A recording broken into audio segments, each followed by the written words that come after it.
Welcome to College Smart Radio, helping you understand the true cost of college and tackle the runaway costs of financing a college education.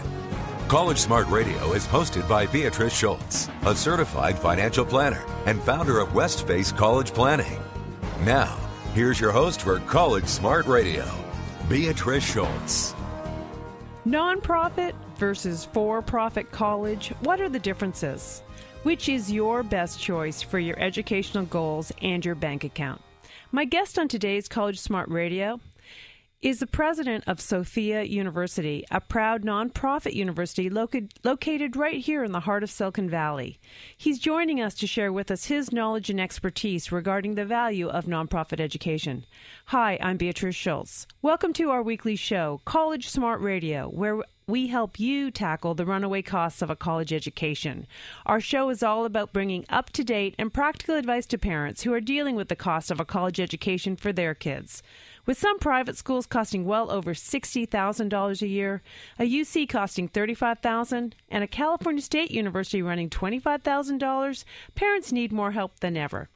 We bring you that help by sharing ways to pay less, tapping into financial aid, and prioritizing your source of funds to make sure you get through the most expensive years of your life.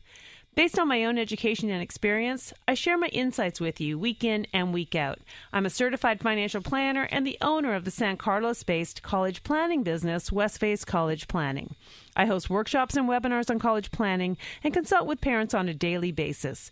And in addition to my insights, I bring in experts in many areas of the college process, from counselors, financial professionals, financial aid officers, student coaches, parents, and even students. You'll learn firsthand the ins and outs of how to pay for college and survive financially.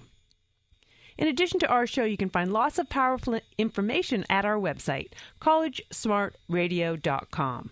We have many articles with up-to-date information on navigating the waters of paying for the runaway costs of college. We also have a monthly e-newsletter full of content about college planning.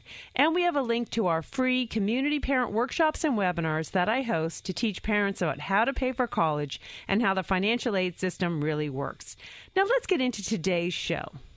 Sofia University, formerly the Institute of Transpersonal Psychology, is a private, non-sectarian school offering graduate and undergraduate programs. Sofia is an accredited college by the Western Association of Schools and Colleges. My guest on today's show is Dr. Neal King. Dr. King is the president and CEO of Sofia University. I've invited him on our show to introduce Sofia University to those of us who are not familiar with the college, and also to discuss nonprofit versus for-profit education in general and specific to Sofia University.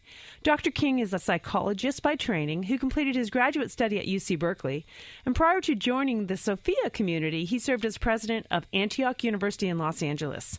With extensive experience as a psychologist in private practice in Northern California, Dr. King has served in a variety of faculty and administrative positions in non-profit, public, and private, for-profit, and state settings. Hi, Neal. Welcome to College Smart Radio. Thanks, Beatrice. Thanks for having me. Thanks so much for joining us. Let's start by sharing a little bit about yourself and what qualifies you in the field of education. Well, I would like to think I'm qualified by virtue of both my formal credentials and my experience. I've really, by way of personal anecdote, I'm the only one in my family to receive a college degree.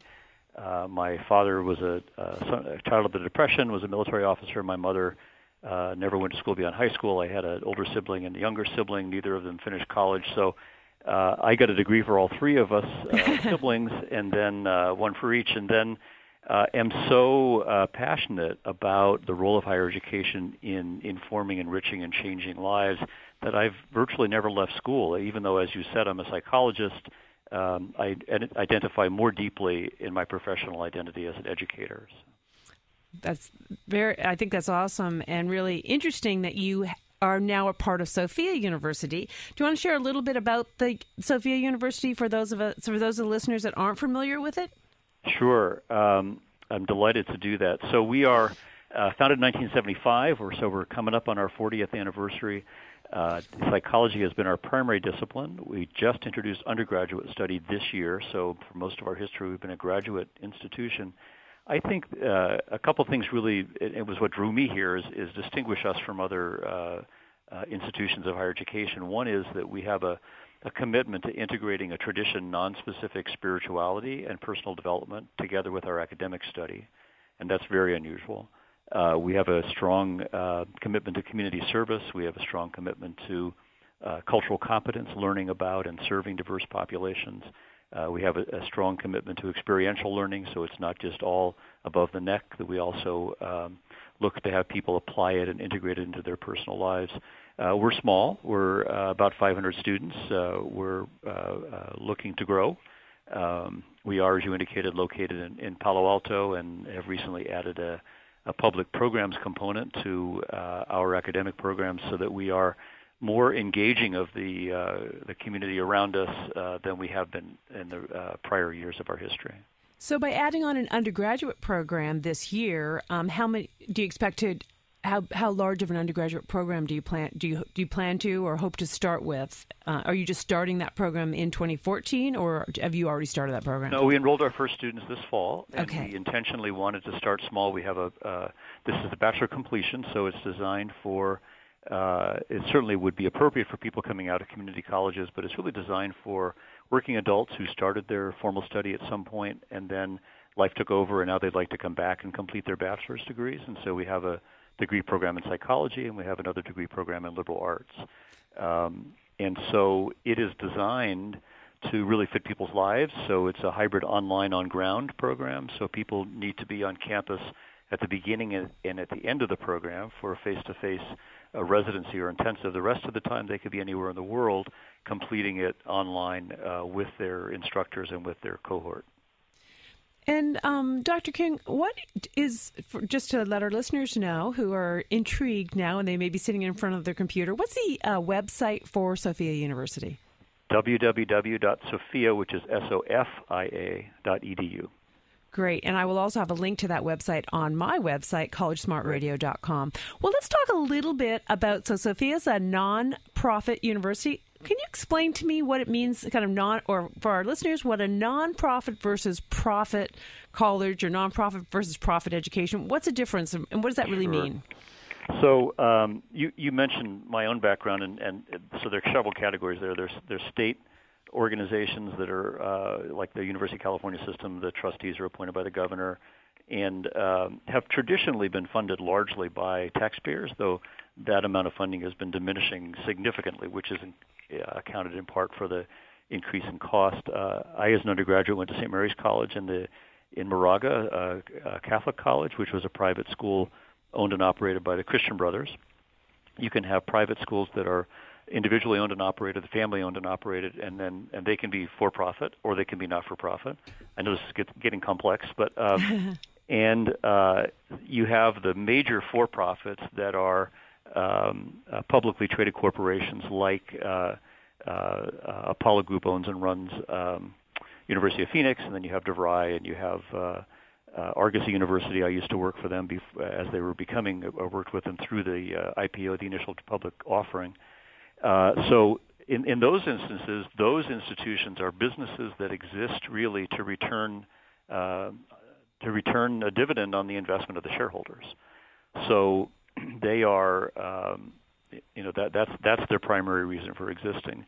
In a for-profit, anything that you make, you invest back in the organization. So we, of course, pay our facilities, pay our faculty and staff, we pay our wages, but nobody's looking to make money off the operation. And so we just, I wish I could say poor. We're not a wealthy organization, but we reinvest anything that is left over at the end of the year into the institution, so into the quality of our programs, into professional development, into our public outreach. And so that's a primary difference. One of the ways I described it, you mentioned that I was previously with Antioch University when I spent 7 years with them, and when I joined that system, I was asked the same question because I had more recently been in the for-profit, and they said, well, what's the main difference coming out of a for-profit into a not-for-profit, which is, I have to say, where I spent most of my life. And I said, well, in the for-profit, there's simply another mouth to feed. There are the investors, and in the not-for-profit, there is not that mouth to feed. So from the student's perspective, are students typically paying more than at a for-profit institution in order to be able to feed the mouths, or I guess put something into the hands of the stockholders? Well, sometimes yes, sometimes no. I mean, it's not really as simple as that. The for-profits deal in greater volume. So University of Phoenix has 500,000 students.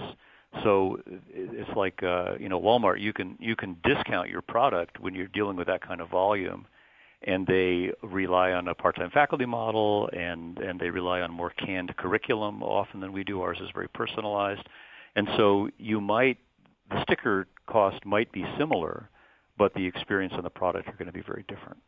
So something like how do the for-profit company? I mean, is it a different way that they're building up their client base? It tend to be more of a part-time thing with the for-profit colleges, or is it really the same education you'll get from either? I don't think it's identical, having been in both. I do think that there are an awful lot of very good people who work in the for-profit sector. I have colleagues who still work in that sector. I think that many times the better informed and run for-profits protect the quality of the academic enterprise itself. But what I think that where the difference of the student might be is that you're going to we are a relational institution. For example, we build a lot on the relational pedagogy, the relationship between our instructors and our students, between our students and our students, between students and community. If you're part of a 500,000 student international corporation, you're going to have less of that intimate experience, and I think the main thing is that the administration of the organization is going to be focused largely on new markets. So, for example, I also work with the International Association of University Presidents, where I currently serve as president, and I was recently in Brazil, where we had a conference focusing on technological issues and opportunities and challenges relative to higher education in Brazil. And one of the things that was cited is that the American for-profits are coming in droves to develop that market. They see new profit opportunities. They see a new market essentially that hasn't been tapped. Well, we're not developing markets in Brazil. We're focusing on developing programs that serve our mission and serve our values and serve our students. So. If you've just joined us, my guest on today's College Smart Radio program is Dr. Neal King, who's the president of Sofia University, and we're talking about not-for-profit versus for-profit education. We'll be right back after a quick break on College Smart Radio.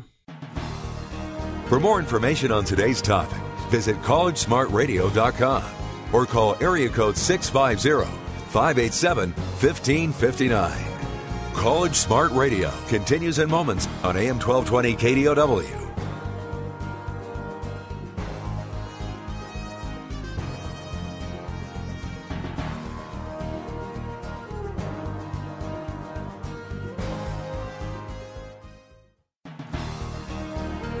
Contact Beatrice Schultz at collegesmartradio.com or call 650-587-1559. Now back to College Smart Radio with your host Beatrice Schultz on AM 1220 KDOW. Welcome back to College Smart Radio, where we help you tackle the runaway costs of college. I'm Beatrice Schultz. We all know that college is expensive and will most likely be some of the most costly years for a family. Understanding how to navigate the college costs is a really smart thing to know. To help families be on this radio show, I host community workshops live and via webinar several times a month that explain the costs of various colleges, how the financial aid system works, and things to consider to prepare yourself for this tremendous expense. To learn more and reserve your seat, go to my website at collegesmartradio.com.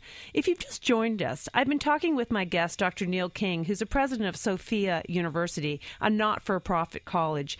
During the break, Neal, we were talking a little bit about the fact that many for-profit colleges truly are more expensive, and or they cost more for the students, and they're costing more for the government. And can you elaborate on that a little bit?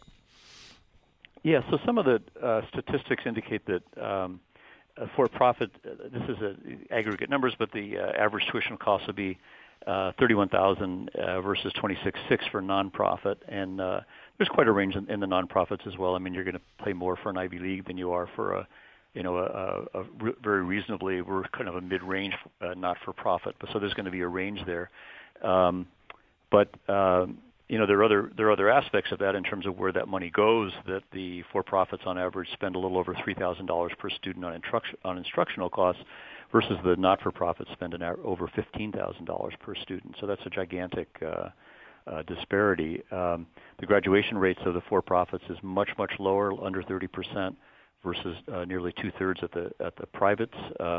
So that suggests something about the. It's been a bit of what's gotten the congressional attention, is that essentially that people get recruited, come in, make a big investment, and don't persist and don't finish, and so don't have anything to show for that investment, I guess is one way to say it. So. They don't have anything to show for it, and the other things that I hear or we hear on the news is how much student debt is out there, and a lot of that student debt is with the for-profit colleges, and those same kids that aren't graduating, or adults that are not getting the graduate degree, are still saddled with these debts because the government still allows the students to borrow enough to pay for college, and if they don't get the education, may not get the job that's going to help to pay back those loans. That's right. So, a part of what I mentioned, we talked earlier before the break about how with the for-profits you have another mouth to feed, and a part of the strategy, a part of why the for-profit higher ed industry is as profitable as it is because, smart people did their research and found that there's a market there, there's money to be made, and recognize the gigantic amount of money that comes out of the federal government in terms of taxpayer dollars that support Title IV federal funds to support student aid to go through school, and so and they are, I've done a lot of work with the accrediting bodies. These are legitimately accredited institutions that qualify in the same way that we do for these federal funds. Their students do, but if you look at, I think I could be a little off on this, but I think it's as much as 50% of federal financial aid goes to the for-profit colleges, and then you have these statistics we were just talking about the lower number of people who persist to complete the degree, and the lower investment in the instructional costs and in the experience of the student per capita. So, you see that the model works in terms of generating profits for the investors, but that less of it gets invested in the student and her or his experience. And when you talk about financial aid, and we talk about it often on this show, we're talking about gift aid and loan aid. So it's possible that some of these students are qualifying for Pell Grants that will, which are government grants available for college. But absolutely, from what I understand, many of these for-profits, the majority of that financial aid does come in the form of loans, which the government offers to the students, but really can hurt the student as far as their ability to pay back the money, and also the government if those loans are, or I guess ultimately the taxpayers, if those loans aren't paid back. Yeah, and that gets to then you've got a higher incidence of default, or a higher default rate generally in the for-profits as an industry than in the states or the not-for-profits, and in this sense, the taxpayers are getting less return on their investment. I think that's what you're saying, and all of us are paying for that. And I obviously have a bias as an educator, and I have a bias for the not-for-profit sector, but I'm happy that a part of my taxes is going in that direction, but I'd rather see that it be invested more wisely than it appears to be some of the time today. I believe too, and I'm a believer in education. I want to give the opportunity to everyone, but there's a risk, unfortunately, and what we're seeing is a lot of people are borrowing more than they can pay back, and boy, that's even more painful if they don't get the degree they hope they'd be able to. So it seems like when we think about nonprofits and profit and for-profit education, either one, if you can get your degree, that's helpful, but in both of them there's a lot of debt that's out there, so we know that that's kind of a concern. But one of the other points you had talked about a little bit was the concept of governments, or who's in charge of a nonprofit versus a for-profit. Do you want to talk a little bit more about that? Sure. So we're a 501c3, and we have a board of trustees. It's a self-perpetuating governing board. They're my boss. They hire, fire, evaluate the president. I report to them. They're a group of individuals who are educators, financial experts, attorneys. We try to have a variety of sectors represented. They are a part of the board because they believe in the mission. They are unpaid, so they're volunteers, and they help guide, oversee the institution according to its core values. As I mentioned, in the state institutions, you've got the CSU system and the UC system in the state of California, where you've got a body of regents that are more politically determined, and so often appointed directly by the governor. So that's a somewhat different dynamic. The essence is that the public institutions are responsible to the citizenry of the state through the elected representatives. I think not a bad model, but and then in the for-profits, you've got a corporate board essentially that ultimately is in charge. So, and I've done accreditation visits and again served in that model. So you've got people who are hired as presidents, as managers of the institution, but are multiple levels down in the overall corporate organization, such that so I work directly with my board. They might work with a regional vice president who works with another level of management who might then report ultimately to the corporate board, and chances are that their marching orders are going to be, here are the market expectations for this fiscal year and this quarter and the enrollment expectations, and that's what the person in charge of the institution is guided by. Here, we always seek to remain robust. We're in a growth mode. We would like to expand our mission, and particularly in the undergraduate area. But certainly my board doesn't say to me, Neal, here are your profit expectations for the year, and we want you to go meet them. And presidents in for-profit institutions are evaluated, hired, and fired according to how well they satisfy those expectations. And just for some of our listeners who have just joined us, we're talking about the difference between nonprofit and for-profit colleges. And Neal, can you just kind of elaborate, or let's just make sure people understand? So examples of many private colleges that we think of as the traditional colleges, USC, Chapman, are typically non-profit, not-for-profit, and not-for-profit. Any government college, state school is a not-for-profit also. Correct. Can you just give us a couple examples of for-profit colleges that are part of these studies? Sure. Well, the big ones and the well-known names are University of Phoenix, DeVry, Argosy is a group that I used to work with, and then you have lesser-known ones. I mean, it's really a gigantic industry. The CCC, the CE Career Education Corporation that owns multiple brands of schools. So I can say a little bit about. I started out with what became Argosy when, as a dean in the American Schools of Professional Psychology, which was one of several entities privately held by then the single individual who owned them. He elected to take the company public. Went through an IPO, we consolidated curricula, consolidated the different institutions into what became Argosy University. It became profitable. It was acquired by Educational Management Corporation, which also owns the Art Institutes, multiple campuses around the country.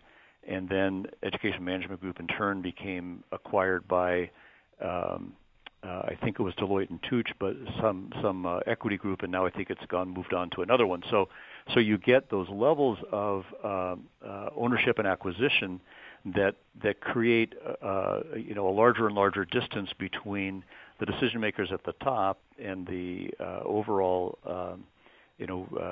crunchers of the numbers, and then the people delivering the service to the students, frankly, at the bottom of the corporation. And it's just simply a very, very different dynamic and corporate culture and management system. Neal, we've only got about 30 seconds. Can you just give us maybe a couple more points about Sofia and Sofia University's learning environment for any of our listeners? Sure. We'd love to have you come visit. Like I said, we're physically located in Palo Alto, and you've given the website, the www.sofia.edu, where you can learn a great deal about our programs. We have a number of open houses through the admissions department. We have a number of public programs where you can get a taste of who we are. We have staff who would be happy to talk with you if you're curious about our programs of study or about our public programs. And we are, like we talked about, just launching our undergraduate programs, bachelor completion programs for primarily for working adults who want to come back to school and complete a degree in liberal arts or psychology. Well, thank you so much for joining us today, Neal. Thanks so much for joining us on the show. Well, that wraps up another weekly show of College Smart Radio. This is Beatrice Schultz. Thanks for tuning in. We look forward to sharing more helpful information with you next week. You've been listening to College Smart Radio. with certified financial planner Beatrice Schultz. If you have questions on today's topic, log on to collegesmartradio.com or call area code 650-587-1559. That's 650-587-1559. And join us next week at this time for another edition of College Smart Radio on AM 1220 KDOW.